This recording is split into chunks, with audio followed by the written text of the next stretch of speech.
अस्सलाम वालेकुम नाज़रीन, प्रोग्राम में खुश आमदीद। आज मैं सियाचिन के 11 सेक्टर में मौजूद था और वहाँ से भी थुराया फ़ोन के ज़रिए जो सेटेलाइट फ़ोन है इस्लामाबाद के हालात पता चलते रहे। तो वहाँ पर जो लोग मौजूद थे वो भी बड़े परेशान थे कि हम इस जगह पर हैं जहाँ पर पाकिस्तान के दिफा के लिए एक बड़ी बैटल लड़ी जा रही है और इस्लामाबाद में क्या हो रहा है। सवाल वो इस्लामाबाद के बारे में ही पूछ रहे थे।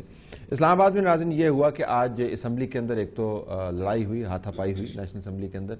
फिर पाकिस्तान के वज़ीर आज़म जो मुजरिम ठहराए जा चुके हैं कोर्ट के फैसले के मुताबिक, जब तक वो अपील नहीं करते, स्टेटस उनका यही है, उनके हक़ में एक बाकायदा रेजोल्यूशन पास की गई और कहा गया कि वो democratically elected, unanimously elected prime minister हैं और उनकी तारीफ़ की गई कि उन्होंने अदलिया की कितनी सपोर्ट की है। और फिर ये भी कहा कि वो सिर्फ पार्लिमान को जवाबदेह हैं। इसी किस्म के रेजोल्यूशन सिंध असम्बली के अंदर भी पास की गई।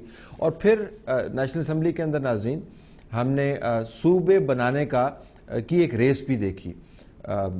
पाकिस्तान की हुकूमत की तरफ से एक रेजोल्यूशन पास की गई, मौजूदा हुकूमत की तरफ से, जिसमें साउथ पंजाब का सूबा बनाने की बात की गई। उसके साथ पाकिस्तान मुस्लिम लीग नून की तरफ से भी एक रेजोल्यूशन पास की गई जिसमें एक नहीं 4 सूबे बनाने की बात की गई, जिसके अंदर साउथ ऑफ पंजाब भी मौजूद है, जिसके अंदर बहावलपुर मौजूद है, जिसके अंदर फाटा मौजूद है, जिसके अंदर हज़ारा मौजूद है। ये वो हालात हैं जिनके ऊपर आज हमने तज्जिया करना है कि पाकिस्तान के इर्द गिर्द फैले हुए चैलेंजेस क्या हैं और जिन्होंने हुकूमत चलानी है और जो चला रहे हैं उनकी ज़िम्मेदारियाँ क्या हैं। हमारे पास जो पैनलिस्ट होंगे उनका तारुफ मैं ब्रेक के बाद करवाऊँगा। ब्रेक के बाद जब हम आएंगे तो आज के हालात इस्लामाबाद और सिंध के और पाकिस्तान के चैलेंजेस के ऊपर बात कर रहे होंगे।